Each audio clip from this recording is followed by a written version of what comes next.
지난 몇몇 영상에서 균형 수준의 국민 총생산이 어떻게 정해진 시기와 상응한 단기 총수요와 단기 총공급에 의해 결정되는지 논했습니다.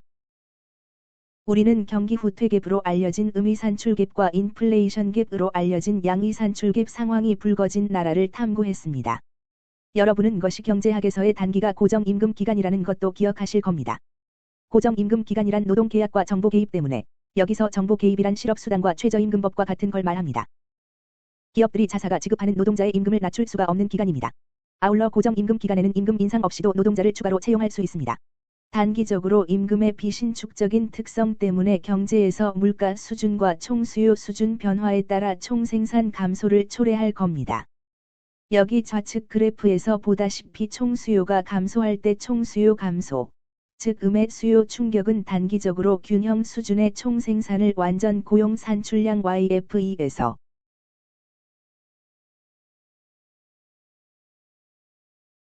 Y1로 감소시키는 원인이 됩니다.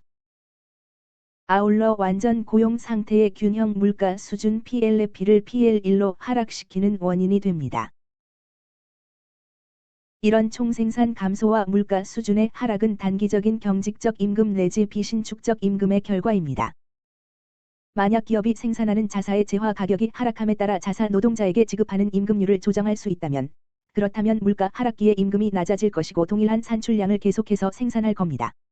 반면에 만약 해당 경제의 총수요가 증가한다면 여기 우측 그래프에서 보다시피 양의 수요 충격이 존재하는 겁니다. 단기적으로 기업은 자사 산출량을 확대하고 노동자를 추가로 고용할 요인으로 판단할 겁니다. 왜냐하면 임금이 상대적으로 고정되어 있으니 더 많은 산출량을 생산하면 이윤이 되니까요. 따라서 총생산은 완전 고용 수준의 총생산 YF2에서 새로운 균형 총생산 수준 Y1으로 증가합니다. 아울러 총수요 충격과 총공급 충격에 관한 지난 영상에서 정의했듯 수요 견인 인플레이션도 존재합니다. 수요 견인 인플레이션에 따라 해당 경제의 균형 물가 수준이 TLP에서 PL1로 됩니다. 우리가 이 두 그래프에서 도식화한 것은 경기 후퇴갭과 이것은 소위 경기 후퇴갭이고 이것은 인플레이션 갭입니다. 오른쪽 그래프의 총생산은 완전 고용 수준을 초과하는 수준입니다. 인플레이션 갭이든 경기 후퇴갭이든 이러한 단기 갭은 비신축적 임금 때문에 발생할 수 있습니다. 그렇게 된 까닭은 수요가 감소할 때 기업들이 임금을 하향 조정하지 못해 고용 감축과 산출량 감소로 이어지기 때문입니다. 반대로 수요가 증가할 때 기업은 단기적으로 산출량과 고용을 늘릴 수 있습니다. 왜냐하면 완전 고용 산출량일 때 활용했던 것과 동일한 비신축적인 임금률로 더 많은 노동자를 고용할 테니까요. 이러한 단기적인 결과물, 즉 경기 후퇴갭과 인플레이션 갭은 비신축적 임금으로 인한 단기적인 수요 충격과 공급 충격의 산물입니다. 이제 장기로 넘어가 봅시다. 거시경제학에서 장기란 무엇인가요? 단기는 고정 임금 기간으로 정의합니다. 장기는 신축적 임금 기간으로 정의합니다. 즉 장기란 임금과 기타 생산 비용이 경제의 물가 수준과 수요 수준에 맞춰 완전히 조정되는데 소요되는 시간입니다. 기타 생산 비용에는 노동자 임금뿐만 아니라 토지의 경우 지대와 자본의 경우 이자율과 같은 기업이 직면한 기타 비용이 포함됩니다. 장기적으로 기업의 생산 활동에 들어가는 임금과 기타 비용이 완전히 신축적이며 경제의 물가 수준이 어떨지라도 거기에 맞춰서 조정된다는 겁니다. 이런 이유로 총생산은 항상 완전 고용 수준으로 복귀되거나 그 수준에 맞춰 조정됩니다. 왜냐하면 디플레이션 기간과 경제의 수요 감소기에는 생산비가 감소하고 한 국가의 경제가 완전 고용 수준의 총생산으로 복귀하기 때문입니다. 자 그럼 음의 수요 충격과 경기 후퇴갭 이후에 벌어질 시나리오를 살펴보겠습니다.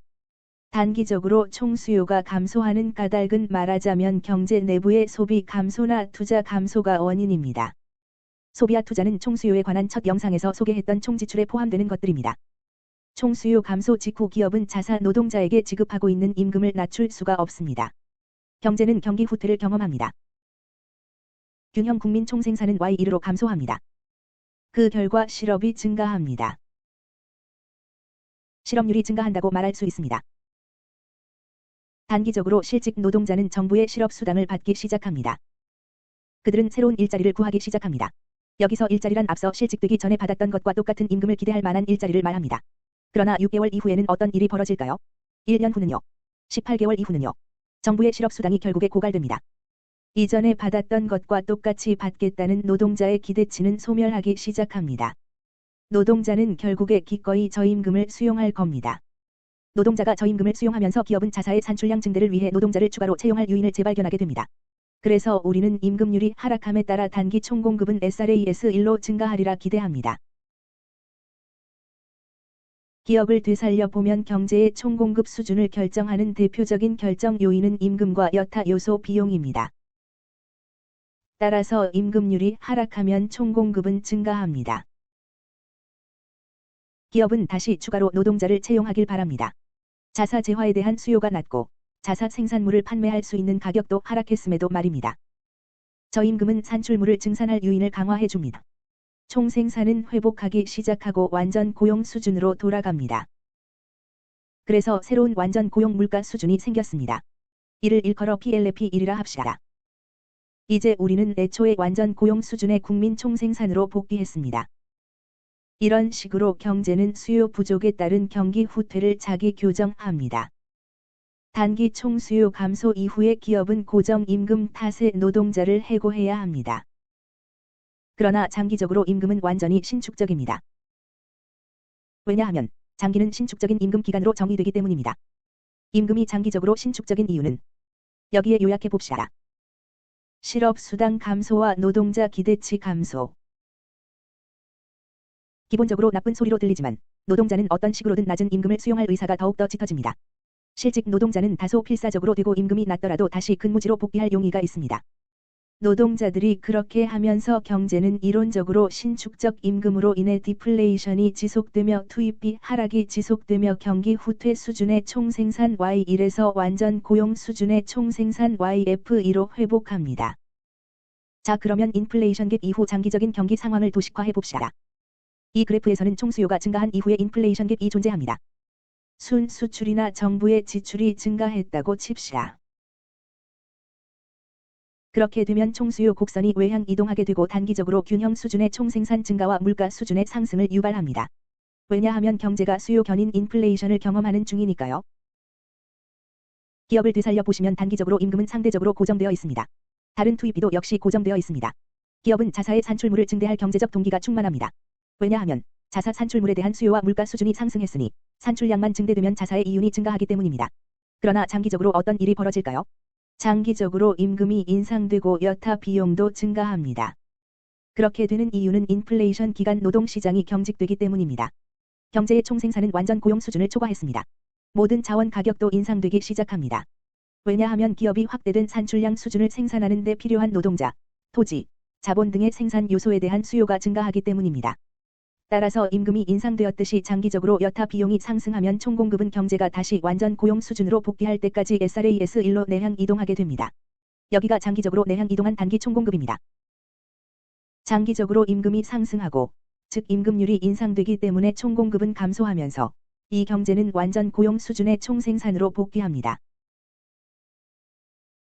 그래서 경제가 자기 교정하는 것을 보게 됩니다. 이를 자기 교정이라고 합니다. 인플레이션 갭은 장기적으로 교정됩니다. 임금이 경제의 총수요와 물가 수준에 맞춰 조정되기 때문입니다. 새로운 완전 고용 물가 수준에 더해 원래 완전 고용 수준의 국민소득으로 귀결됩니다. 우리가 사용한 이 모형을 일컬어 장기 자기 교정 모형이라고 합니다. 장기적으로 경제는 경기 후퇴 갭과 인플레이션 갭 직후 자기 교정이 이루어집니다. 신축적 임금 때문입니다. 이 모형은 장기적으로 임금이 완전히 신축적이라고 가정합니다. 이 이론에 따르면 음이산출 갭과 양이산출 갭이 단기에 발생할 수 있는 유일한 이유는 임금의 비신축성 때문입니다. 이 이론은 정부 정책 이반자들에게 정책적인 영향을 미칠 수 있습니다. 만약 경기 후퇴 국면을 경험하는 한 나라의 정부가 자기 교정 관점을 신봉한다면 그러면 정부가 임금을 더 신축적으로 만들 뭔가를 한다면 빠른 경제 회복에 도움이 될 것입니다. 예를 들어 실직 노동자가 정부로부터 받는 실업수당을 받는 기간을 단축하거나 최저임금을 축소하거나 노조의 권한을 축소하는 등 경제의 자기 교정 모형을 추진하는 정책은 때때로 공급 측면의 정책이라고 부릅니다. 우리는 이후 강의에서 그 내용을 논의할 예정입니다. 공급 측면 정책은 총공급을 증대하고 경제가 단기 혹은 장기 경제 성장을 달성하도록 돕자는 취지의 모든 정책을 말합니다. 좋습니다. 여러분, 이번 영상에서는 거시경제학에서 장기가 무엇인지 정의했습니다. 장기란 그 기간의 임금과 여타 생산 비용이 완전히 신축적이라 해당 경제의 물가 수준에 맞게 조정되는 기간입니다. 임금과 기타 비용은 장기적으로 조정되기 때문에 총생산은 장기적으로 완전 고용 수준으로 항상 복귀합니다. 그 점이 왜 장기 총공급 곡선이 완전 고용 수준의 총생산에 상응하는 수직선인가를 설명해 줍니다. 경제에 얼마나 많은 수요가 있든 얼마나 많은 인플레이션이나 디플레이션이 있든 간에 장기적으로 총생산은 항상 완전 고용 수준으로 복귀합니다. 왜냐하면 임금은 해당 경제에서 물가 수준과 수요 수준이 얼마나 되건 항상 거기에 맞춰 조정되기 때문입니다.